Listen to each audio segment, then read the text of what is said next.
Hello guys, bersama saya lagi dalam Alright Napa Channel. Kalau sebentar tadi ya saya memberikan update ya bagaimana ya ada seorang bekas pemimpin dalam Pakatan Harapan cuba untuk menikam belakang ataupun mensabotaj Pakatan Harapan ya dalam PR pilihan raya kecil yang diadakan di Kuala Kubu Baru. Siapakah individu itu? Ini yang menarik ya untuk saya kongsikan bersama dengan Anda. Mungkin Anda tertanya-tanya siapakah individu ini yang saya merahkan mata di sana. Jadi sahabat semua, tanpa buang masa, mari kita lihat kenyataan media ini dan kenyataan sendiri daripada individu ini yang cuba untuk mensabotaj dan juga menikam calon daripada Pakatan Harapan. Tapi sebelum itu jangan lupa juga untuk terus support Alright Napa Channel dengan cara tekan butang subscribe, like dan share. So mari kita bongkar sahabat-sahabat semua siapakah individu itu. PRK Kuala Kubu Baru Urimai akan gesah pengundi India tidak undi calon daripada Pakatan Harapan. Jadi inilah individu itu sahabat semua yang cuba ya untuk mensabotaj dan menikam belakang, yaitu pengasasnya P. Ramasari. Beliau berkata PRK itu akan jadi peluang bagi pengundi India untuk menegaskan pengaruh politik mereka. Parti bersepakat Hak Rakyat Malaysia Urimai akan menasihati pengundi agar tidak menyokong ya calon Pakatan Harapan daripada DAP pada PRK Kuala Kubu Baru bulan depan. Ekoran rasa tidak puas hati atas layanan kerajaan perpaduan terhadap masyarakat India. Bagi saya ini adalah satu kenyataan yang tidak menyeluruh ya, dan pada pandangan saya yang tidak berpuas hati adalah individu ini karena beliau tidak dapat bertanding pada PRN yang lepas dan juga tidak lagi menjawat jawatan sebagai timbalan menteri besar di Pulau Pinang kalau saya tidak silap lah. Dan sebenarnya beliau coba menggunakan isu ini untuk menghasut masyarakat India untuk tidak mengundi calon daripada DAP. Hakikatnya sahabat semua, yang tidak berpuas hati itu bukannya masyarakat India. Ya mungkin ya, tapi segelintir, bukan semua ya, ketimbang ya dengan individu ini. Yang tidak berpuas hati sebab hilang jawatan, tidak dapat bertanding pada PRN yang lepas dan sebagainya. Jadi pengasas Parti Kaum India itu P. Ramasari berkata parti itu tidak menyekat pengundi terbabit dalam amalan demokrasi. Jadi Urimai tidak percayakan amalan, meminta pengundi mengelak daripada melaksanakan hak demokrasi mereka. Bagaimanapun kami akan meminta pengundi khususnya kaum India supaya tidak mengundi calon PSDP, katanya dalam satu kenyataan. Bekas timbalan, betul ya. Ya, bekas timbalan ketua menteri, bukan menteri besar. Ya, bekas timbalan ketua menteri, maafkan saya, bukan menteri besar ya, ketua menteri 2 Pulau Pinang itu berkata, pengundi boleh membuat keputusan tanpa pengaruh memandangkan Urimai tidak mempunyai hubungan rasmi maupun tidak rasmi dengan pembangkang Perikatan Nasional, katanya. Jadi jika pengundi memilih calon PN, terpulang kepada mereka untuk mengundi calon itu, katanya. Tugas utama Urimai adalah untuk memberikan pengajaran yang menyakitkan kepada kerajaan Madani, pimpinan PH, katanya. Jadi semalam FMT melaporkan adun DAP Banting V. Papa Raidu mendakwah kumpulan tertentu turun padang di Kuala Kubu Baru untuk menggesa pengundi India memboikot PRK pada 11 Mei ini. Jadi kita tahu siapa individu itu. Inilah dia sahabat-sahabat semua, bekas timbalan ketua menteri 2 Pulau Pinang yang mungkin beliau ya sebenarnya yang tidak puas hati hilang jawatan, yaitu selepas itu apa yang dia buat dari masa ke semasa kita lihat dia menghasut sahabat-sahabat semua. Jadi Bapak Raidu berkata beliau dimaklumkan kumpulan itu pergi ke rumah di kawasan itu dan mendakwa mereka mesra pembangkang, mendakwa pemimpin India terbabit tertentu turut terbabit. Beliau menggesa mereka untuk menghentikan tindakan yang tidak boleh diterima itu. Pengundi Dun Kuala Kubu Baru di Selangor terdiri daripada 46 pengundi Melayu, 30% Cina, 18% pengundi India. Jadi pengundi kursi itu diwakili oleh adun berbangsa Cina sejak 2004, sejak 3 penggal lepas kursi itu dipegang oleh adun DAP Lee Ki Hyong yang meninggal dunia baru-baru ini ya akibat kanser.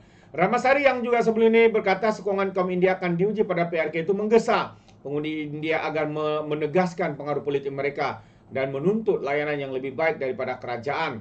Katanya kekecewaan semakin meningkat dalam kalangan pengundi India susulan janji yang tidak ditepati dan penghinaan yang dirasakan daripada Perdana Menteri Anwar Ibrahim. Sekali lagi, ini adalah satu hasutan. Benarkah Perdana Menteri tidak menunaikan janji?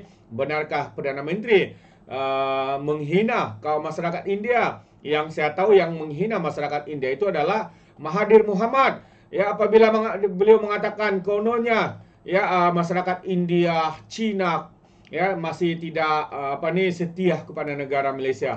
Itu antara kenyataan yang sebenarnya menghasut dan juga menghina. Tapi yang dituduh Datuk Seri Anwar Ibrahim hanya kerana beliau bukan lagi menjadi timbalan Ketua Menteri. Itu dia. Dan satu perkara lagi yang menarik juga untuk saya kongsikan bersama dengan anda semua, sahabat semua, ialah apabila Menteri KPKT, kalau saya tidak silap, iaitu Menteri KPKT, ya betul, Kementerian Perumahan dan Kerajaan Tempatan, mengumumkan RM5.2 juta menjelang PRK KKB Kerajaan digesak henti amalan tak beretika. Itu antara kenyataannya daripada NGO yang kononnya tindakan itu tidak beretika. Sedangkan hari ini pemilihan calon belum lagi dilakukan, calon-calon pun belum lagi dinyatakan, dan juga hari berkempen pun belum lagi dilaksanakan. Jadi di manakah amalan yang tidak beretika yang cuba dimaksudkan oleh NGO ini, sahabat-sahabat semua? Yang kita tahu kalau masa berkempen barulah tidak boleh memberikan sumbangan, berbentuk apa jenis bentuk, mungkin bantuan pun tidak boleh, apalagi wang ringgit dan sebagainya. Tapi hari ini belum pun masuk, belum pun pemilihan calon, penamaan calon, sahabat-sahabat semua, kempen belum berjalan. Tapi NGO ini sudah meroyan tidak tentu pasal. Jadi mari kita ikuti apa yang cuba mereka nyatakan, yaitu jawatan kuasa pemandu bersih juga mendakwa Menteri Perumahan dan Kerajaan Tempatan cuba membeli undi dengan menyeru penduduk balik kampung mengundi parti baik prihatin dan progresif. Itu perkara biasa, setiap hari orang menyeru untuk sokong parti ini, parti itu dan sebagainya. Jadi kumpulan informasi pilihan raya bersih membidas pengumuman peruntukan 5.21 juta ringgit untuk pembangunan di Hulu Selangor oleh Menteri Perumahan dan Kerajaan Tempatan Ngakomeng menjelang PRK Kuala Kubu Baharu pada 11 Mei ini. Jawatan kuasa pemandunya turut mendakwa naib pengerusi DAP itu cuba membeli undi dengan menyeru penduduk kampung balik mengundi parti yang baik, prihatin dan progresif tanpa menamakan parti itu. Jadi menurutnya peruntukan itu dilihat melanggar prinsip tidak berkempen yang mengaitkan peruntukan kerajaan dengan sokongan politik. Sekarang ini belum masa berkempen lah. Jadi mana yang salah, mana yang salah guna. Heran ya. Tindakan ini juga kata mereka boleh dianggap saja membeli undi dan menggunakan pengaruh tidak wajar kerajaan terhadap pengundi KKB yang bakal membuang undi pada 11 Mei ini. Jadi bersih menggesa kerajaan menghentikan amalan tidak beretika ini yang bercanggah dengan prinsip perlawanan politik atas padang sama rata dalam pilihan raya. Katanya dalam kenyataan sambil menyuarakan kebimbangan tindakan itu akan menghakis kepercayaan rakyat terhadap proses demokrasi. Proses penamaan calon belum. Proses berkempen belum. Proses pengundian belum. Jadi di mana yang salahnya? Apakah mereka ini terlalu tafsub sehingga apa yang dilakukan ini katanya menyalahi amalan demokrasi? Sahabat-sahabat semua, pada pandangan saya ini tidak ada kena mengena dengan PRK yang dijalankan, sebab mereka lakukan hari ini, mungkin kemarin, tapi bukannya pada hari berkempen. Kalau hari berkempen, nescaya itu sudah melanggar peruntukan akta pilihan raya, tapi bukan hari ini, hari kemarin yang mereka lakukan. Jadi semalam juga menafikan peruntukan 5.21 itu untuk pembangunan Hulu Selangor melalui program sentuhan kasih mempunyai kaitan dengan PRK Kuala Kubu Baharu. Bukan kerana semata PRK Kuala Kubu Baharu, katanya kita pilih kawasan ini kerana tempat bertuah. Feng Shui Ong, ini tempat baik. Lawatan pertama kena tempat bertuah, katanya. Bagaimanapun Sabtu depan, hari penamaan calon PKK Kuala Lumpur sebagai rakyat cintakan negara, saya menyeru semua penduduk balik kampung ziarah keluarga dan undi parti baik. Prihatin progresif, faham-fahamlah katanya semalam. PKK, jadi itu ya antara jawapan balas ya daripada Menteri KKP ya KPKT iaitu YB Ngah Koming, sahabat-sahabat semua. Benar ya, ada kebenaran apa yang dinyatakannya bahwa apa yang dilakukannya itu kerana ya kawasan itu perlukan pembangunan. Jadi peruntukan itu untuk pembangunan di Hulu Selangor, bukannya untuk membeli undi seperti mana yang dinyatakan oleh Bersih ini, sahabat-sahabat semua. Itu pandangan saya.